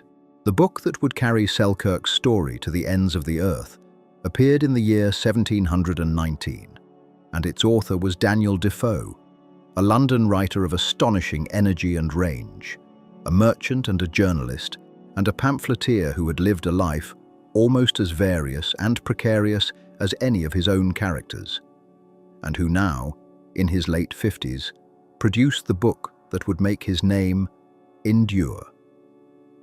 He called it, in the fashion of the time, by a long and elaborate title, but the world would come to know it simply as Robinson Crusoe, and it told the story of a man cast away by shipwreck upon a desert island who survives there alone for many years, building a shelter and hunting and farming and taming animals and struggling with his solitude and his faith, before at last being rescued and returned to the world. It was one of the first novels in the English language, and it was an immediate and enormous success, read and reread and translated and imitated across Europe, and it has never since gone out of print, and it stands today among the most famous and beloved stories ever written. And its readers, then and now, have seen in it the unmistakable shadow of Alexander Selkirk. The parallels are plain enough. Both Selkirk and Crusoe are cast away alone upon an island. Both survive for years in solitude. Both build shelters. Both hunt and tame animals for food and company. Both struggle with despair and find a deepening religious faith in their isolation. Both keep themselves alive by ingenuity and labor. Both are at last rescued and restored to the world of men. It seems beyond doubt that Defoe knew Selkirk's story, for it was famous in the London of those years, spread by the Journal of Woodes Rogers and the essay of Richard Steele and the general talk of the town. And Defoe was a man who devoured such material, who built his fictions upon the raw stuff of real event and real report. Whether he ever met Selkirk in person, as some have claimed and others doubted, cannot now be known for certain, but that he drew upon the castaway's story, among his many sources, in the shaping of Robinson Crusoe, few who have studied the matter seriously would deny. Selkirk is not the whole of Crusoe, but he is surely a part of him, perhaps the largest single part, the living seed from which the immortal fiction grew. And yet the two are far from the same, and it does Selkirk a disservice, and Defoe as well, to imagine that the novel is simply the mariner's true story dressed up in fictional clothes. Defoe changed a great deal. He moved his island from the cold South Pacific, 400 miles off the coast of Chile, to the warm waters of the Caribbean, near the mouth of the great Orinoco River, a wholly different sea and a wholly different world. He made his castaway not a marooned Scottish sailing master, but an English merchant adventurer, shipwrecked rather than set ashore by his own stubborn choice. He gave him a companion, the man he called Friday, rescued from cannibals, so that Crusoe's later years upon the island are not solitary at all but shared, which is the very opposite of Selkirk's unbroken loneliness. He stretched the years of exile far beyond Selkirk's 4, to a span of some 28 years, an immensity of solitude that no real man had endured. And he filled the tale with incident and adventure and moral reflection of his own devising, so that the finished novel is a work of imagination that ranges far beyond anything that ever happened upon Juan Fernandez. Defoe took from Selkirk a situation and a spirit, the essential image of a man alone upon an island, and from that image he built a whole new world. There were other castaway tales too, that Defoe may have known and drawn upon, for Selkirk was not the only man of that age to be marooned or shipwrecked and to survive alone in some far place, and the literature of travel and adventure was full of such accounts. Some scholars have pointed to other real survivors whose stories Defoe might have used, and it is likely enough that the novel drew, as such books do, upon many streams at once, blending them in the alchemy of the writer's imagination into something that belonged wholly to itself. But of all the possible sources, Selkirk's remains the most famous and the most compelling, the one that the world has always associated with Crusoe, the one that comes first to mind whenever the question of the novel's origin is raised. And there is a justice in that association, for whatever the exact depths of the book, it was Selkirk's true adventure, more than any other, that fixed in the imagination of that age the powerful and haunting image of the solitary islander, and made the reading public ready and eager for the great fiction that Defoe would build upon it. It is one of the curious workings of fame that the invented man has so entirely overshadowed the real one. Robinson Crusoe is known to hundreds of millions of people across the world, in every language, a figure as familiar as any in all of literature, while Alexander Selkirk, the living man whose true ordeal helped to inspire him, is known to comparatively few, remembered chiefly as a footnote to the novel, The Real Robinson Crusoe, as though his own remarkable life were merely a source and a curiosity, of interest only for the light it throws upon the fiction. There is something poignant in this, that a man should suffer and survive so extraordinary a fate, and should have that fate remembered, mainly because a writer he perhaps never met used it as the raw material for a story, so that the fiction lives and the man fades. And yet there is another way to see it, a happier way. For without Defoe, without Robinson Crusoe, it is likely that Selkirk would have been forgotten altogether, his story fading with the pamphlets and journals of his age into the general silence that has swallowed the lives of almost all the men and women who have ever lived. The novel that overshadowed him also preserved him. Because Crusoe is immortal, Selkirk is remembered. The fiction that buried the man also kept his memory alive and drew the curious back across the centuries to seek out the truth behind the tale, and to find, waiting there, the real and stranger and more human story of the mariner of Largo who truly lived alone upon his island in the sea. And the real story, in the end, is the greater of the two, for all the power of Defoe's imagination. Crusoe is a hero, patient and pious, and endlessly capable, a figure of instruction, almost a parable of the self-reliant man. Selkirk was something more complicated and more true, a difficult, quarrelsome, restless human being who blundered into his fate through his own pride, who suffered and nearly broke and then endured, who found a strange peace and lost it again, and who could never afterward be content in the world he had longed to return to. There is no neat moral in his life, no tidy lesson, only the mystery of a real human soul confronting an extremity that few have ever faced, and finding within itself resources and depths that no one, least of all Selkirk himself, could have predicted. The invented Crusoe teaches us how a man ought to survive. The real Selkirk shows us how a man actually did, in all his imperfection and all his unexpected strength. And it is his true story, not the fiction it inspired, that lingers longest in the mind once both are known.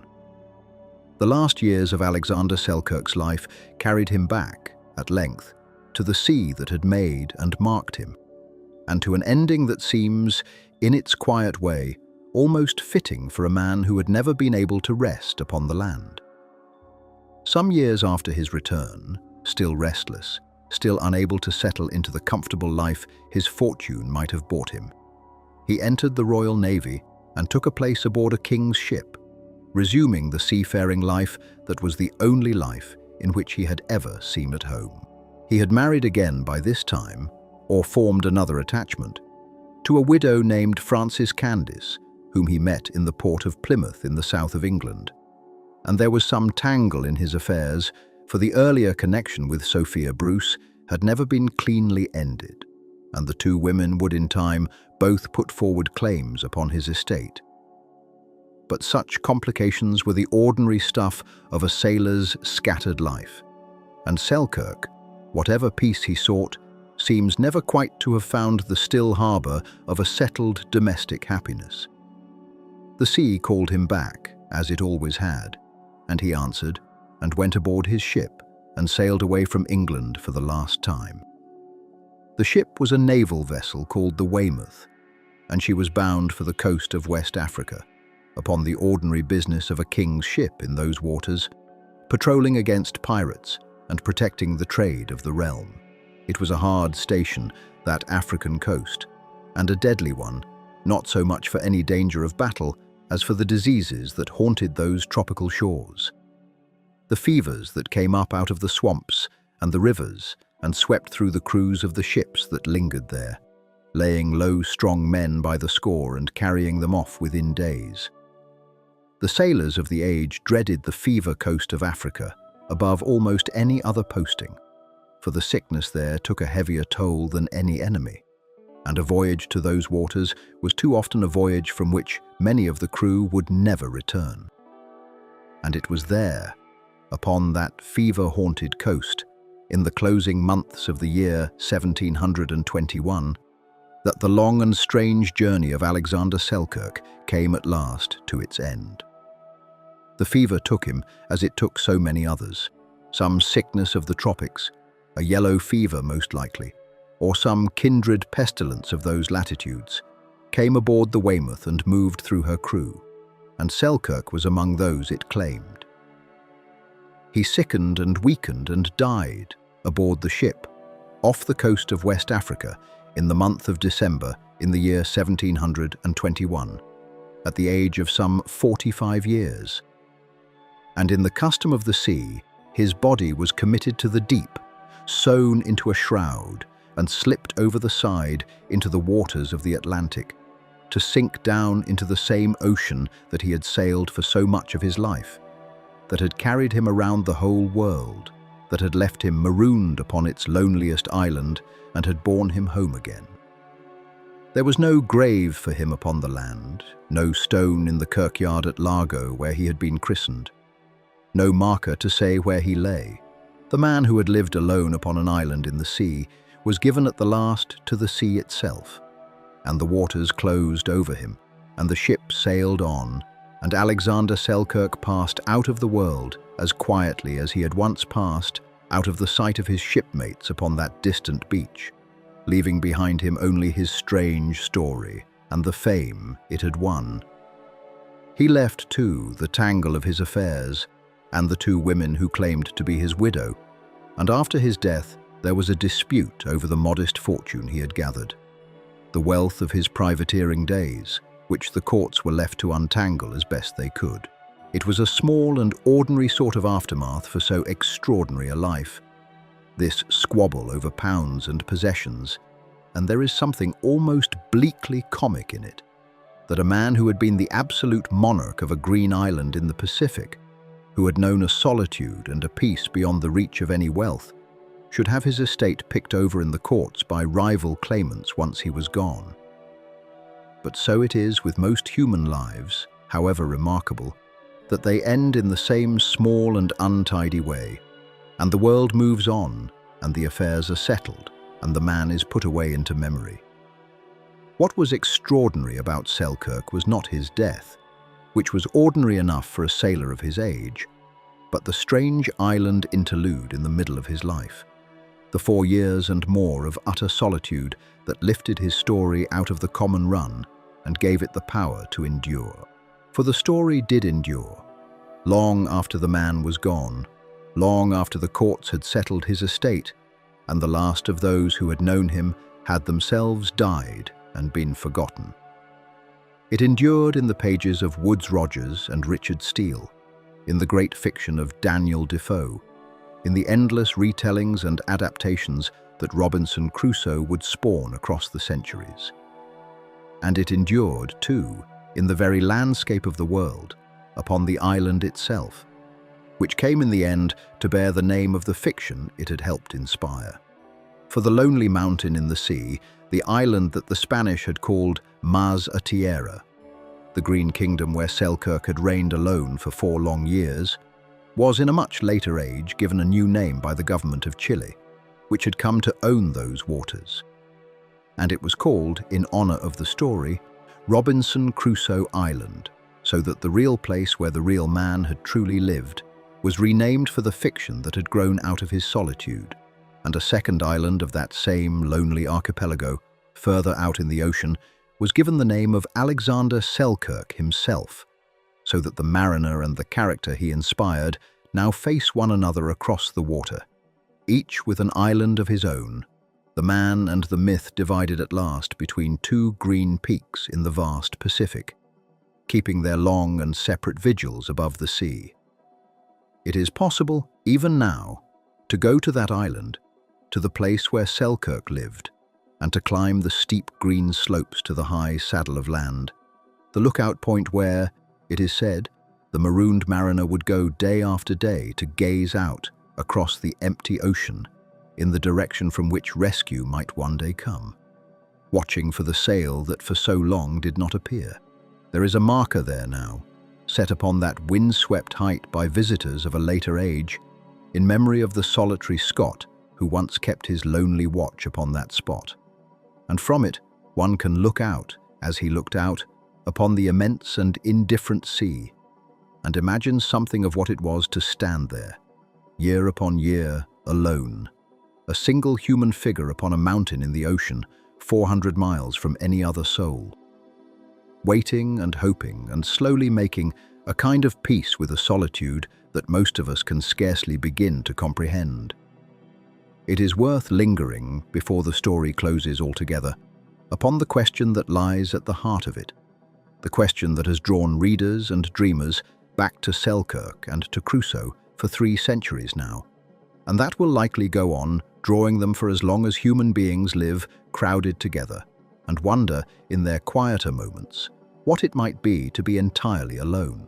For the tale of the marooned mariner is not, in the end, a tale about ships or privateers or the geography of the Pacific, though it is dressed in all of these. It is a tale about solitude, about what happens to a person cut off from every other person, and about the strange and contradictory things that the human spirit reveals when it is stripped of all the company and comfort and distraction that ordinarily surround it. And that is a question that touches every life, For every one of us, however surrounded by others, carries within an essential solitude that can never be wholly shared. And every one of us wonders, at times, what we would become if that solitude were made complete. The common expectation is that solitude of the kind Selkirk endured must be a torment and a ruin, that a man left alone for years must go mad, or sink into despair, or lose his very humanity, dwindling into a creature scarcely human at all. And there is truth in that fear. Selkirk did suffer terribly in the beginning, did come close to the edge of what he could bear, and did carry out of his solitude marks that never wholly faded. The halting speech, the settled melancholy, the inability ever again to feel at home among his own kind. Solitude is not to be romanticized, and Selkirk's story, honestly told, offers no easy comfort to those who imagine that escape from the world would bring only peace. The world is where human beings belong among one another, and to be torn from it is a hard and wounding thing, and the wounds do not fully heal. But that is not the whole of what his story tells us, and it is not, perhaps, even the largest part. For alongside the suffering, there was the other thing, the unexpected thing, the peace. Against every expectation, in the depths of his solitude, Selkirk found not only endurance, but a kind of contentment, a stillness of spirit that he had never known in the crowded and quarrelsome life he had led among men, and that he would never know again once he was returned to it. Something in the very completeness of his isolation, once the first agony of it had passed, allowed him to come to rest, to cease the endless striving and grasping and colliding that had defined his life ashore, to sit still at last within himself and find there a peace that surprised him. It is as though the noise of the world, the ceaseless demands and comparisons and provocations of life among others, had been for him a kind of fever, and the island, for all its loneliness, had been the cure, a place where the fever could at last subside, and the true and quiet self beneath it could emerge. That such peace was purchased at the price of a solitude few could bear does not make it less real, and that he could not carry it back with him into the world does not make it less true. He had known it. He had been, for a while, upon his lonely island, more nearly at peace than he had ever been or would ever be again. There is a long tradition, in the thought of many peoples and many ages, that holds solitude to be not only an affliction, but a path, that the seekers after wisdom and holiness in every culture have withdrawn from the company of their fellows into the desert or the mountain or the forest, precisely in order to find, in solitude, what cannot be found amid the distractions of society. The hermits and the mystics, the desert fathers and the mountain sages, all sought in their different ways the thing that Selkirk stumbled upon by accident, the clarity and stillness and depth that come when the self is left alone with itself, and with whatever it takes to be the ground of its being. Selkirk was no mystic and no philosopher, no seeker after enlightenment, only a rough sailor marooned against his will. But he found, all the same, something of what those deliberate seekers sought, and his story stands, almost in spite of itself, as a witness to that old and stubborn intuition that in solitude, hard as it is, there waits a kind of truth about ourselves that the crowded world keeps hidden. And perhaps that is why the story has held its power for so long, why it moved the readers of Defoe's day and moves us still, why the image of the solitary islander has become one of the deep and permanent images of the human imagination. For in an age even more crowded and clamorous than Selkirk's, an age in which solitude of any real kind has become almost impossible to find, in which the voices of the whole world pour ceaselessly into every quiet moment, and the self is never for an instant left alone. The tale of the man upon the island speaks to a longing that grows only deeper as the possibility of satisfying it grows more remote. We are drawn to Selkirk and to Crusoe, because some part of us wonders what we would find if we could be, as they were, truly alone. Whether we would break or endure, or perhaps, like Selkirk, discover in the depths of our solitude a peace we had never imagined and can scarcely believe in. The island is a mirror. Each reader who comes to the story sees in it, however faintly, the reflection of a question about his own soul.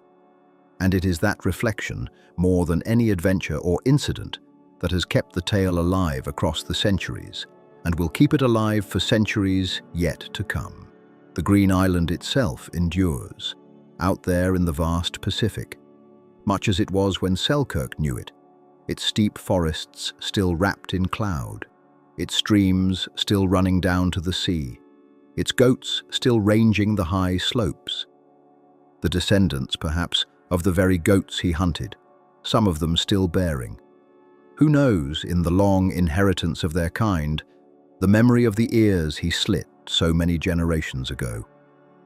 A small settlement clings now to the shore of the bay, where the ships once anchored, a few hundred souls who make their living from the sea, and from the trickle of travelers who come, drawn by the story, to walk in the footsteps of the famous castaway. They climb to his lookout, and stand where he stood, and gaze out at the ocean that held him. And try, as every visitor tries, to feel across the gulf of 300 years something of what it was to be that solitary man upon that solitary height. And the sea gives back to them what it gave to him, the same immensity, the same indifference, the same endless motion of the waves, unchanged and unchanging, the great grey witness to all the small human dramas that play out upon its edges and are, in time, forgotten. Let us return, one last time, to the island as Selkirk knew it, in the long middle years of his exile, when the first despair had passed and the last rescue had not yet come, and he lived from day to quiet day in the settled rhythm of his solitary kingdom, and imagine the shape of those days as they must have been. He would wake, most likely, with the first grey light that came into his hut through the gaps in the grass and the doorway. The cats stirring beside him, the fire burned down to embers in the night. He would rise and stir the fire back to life and go out into the cool of the early morning, and the island would be all around him. The forested heights above wrapped in their morning cloud, the sea below stretching away to the horizon, the birds already crying along the cliffs, the goats moving out onto the slopes to graze.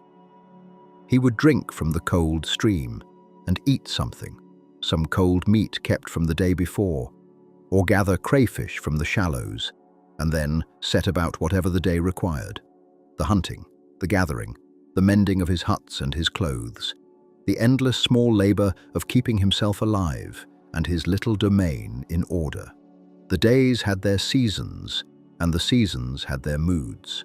In the warmer months, the island was green and bright and generous, the slopes thick with grass, the streams full, the goats fat, the sea often calm and glittering under a high sun, and on such days the solitude might have seemed almost a kind of freedom.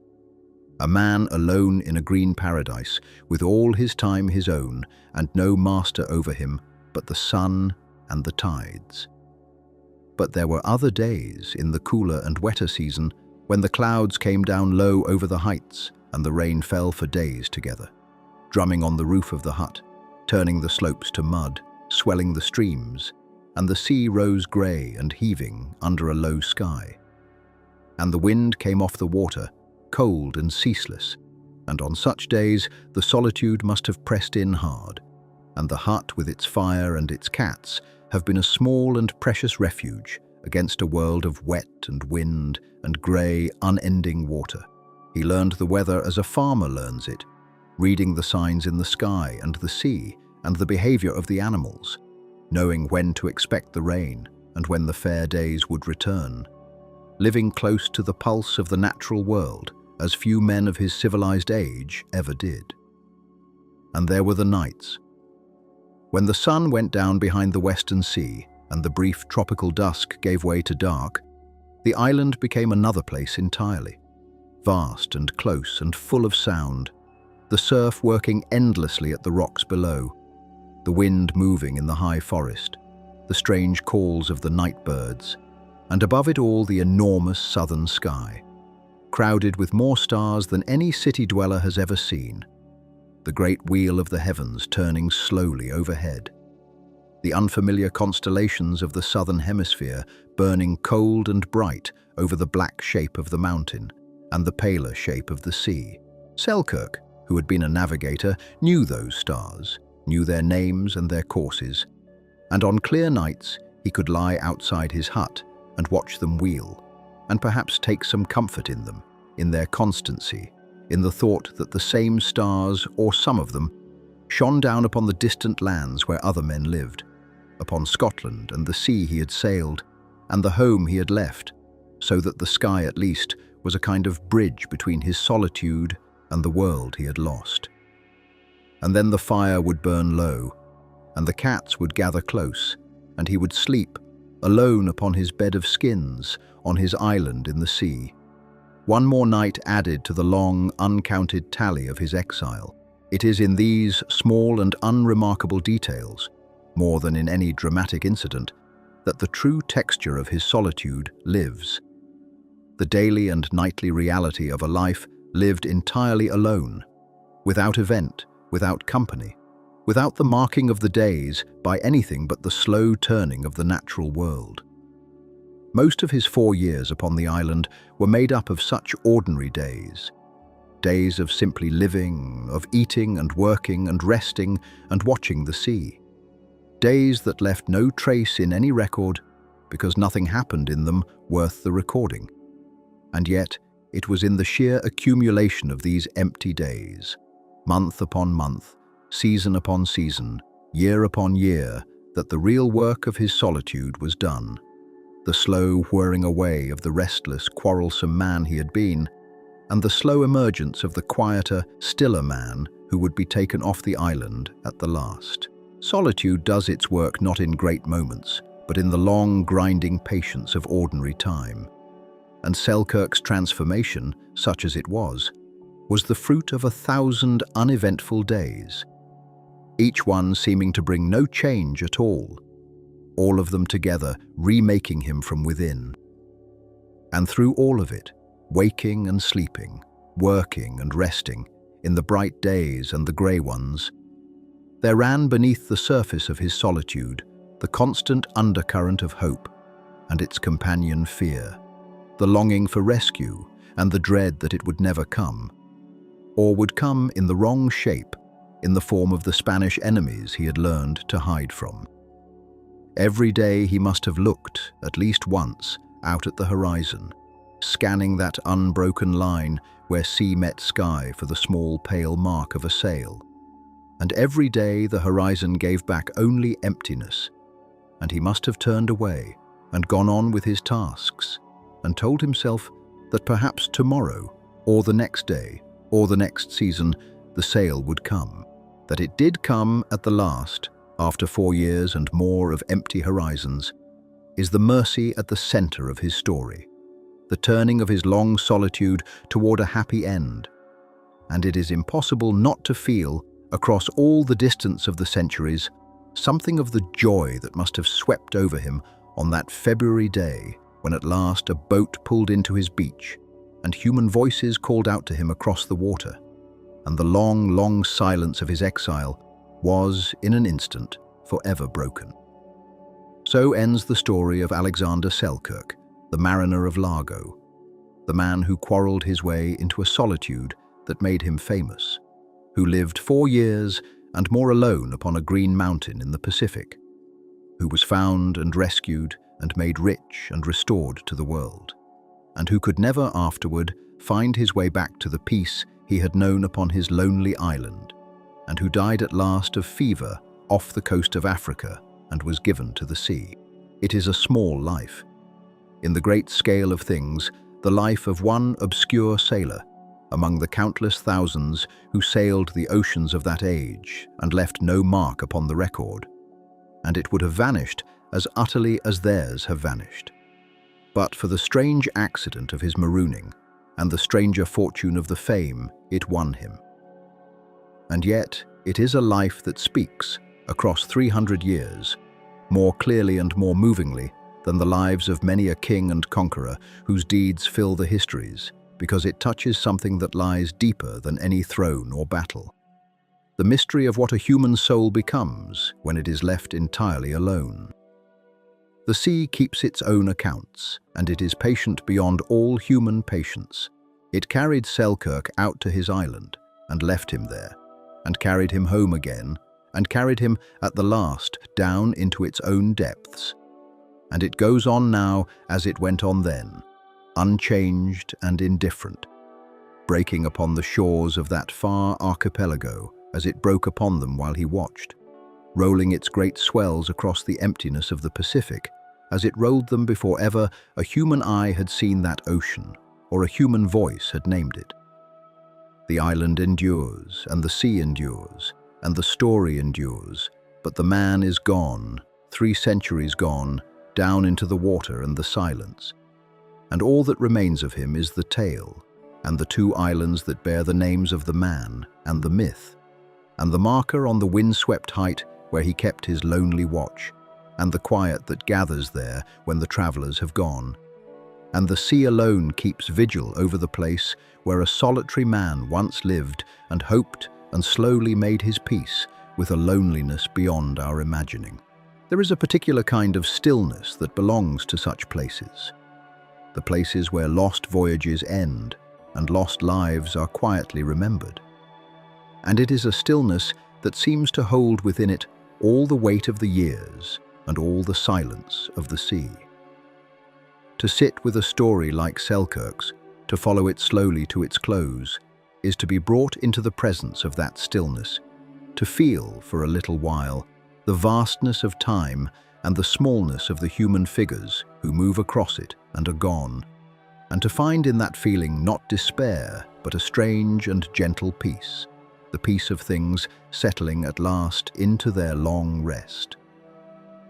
The ships sail out, and some of them do not return, and the men who sailed in them pass into the water and the dark, and the sea closes over them and grows calm, and the world goes on, and yet the stories remain, carried down the years from voice to voice, keeping alive in the memory of the living the faint warm trace of those who are gone, so that even the most solitary of lost voyages is not, in the end, entirely lost, so long as there is someone still willing to remember it and to tell it and to listen. If these quiet chronicles of the sea and the men who sailed it bring you some measure of calm at the close of your day, you are warmly welcome to return whenever the night is long and sleep is slow in coming. For there are many more such voyages waiting to be told, many more ships that slipped over the horizon and into legend, many more lives that the sea took and time nearly forgot. Rest now, and let the waves carry you gently down into sleep, and let the story of the solitary mariner and his island in the sea drift with you into whatever quiet places the night may hold. The sea is patient, the stars keep their courses, and somewhere out in the vast Pacific, on a green mountain wrapped in cloud, 400 miles from any other shore, the goats still move across the empty hillsides in the fading light, and the streams still run down to the water, and the surf still works its slow and endless way against the black stone, and the island keeps, as it has always kept, its long and gentle silence over the place where a man once lived alone, and found, for a time, a peace that the whole wide world could never give him. Sleep well. The voyage is ended, and the sea is calm, and all at last is still.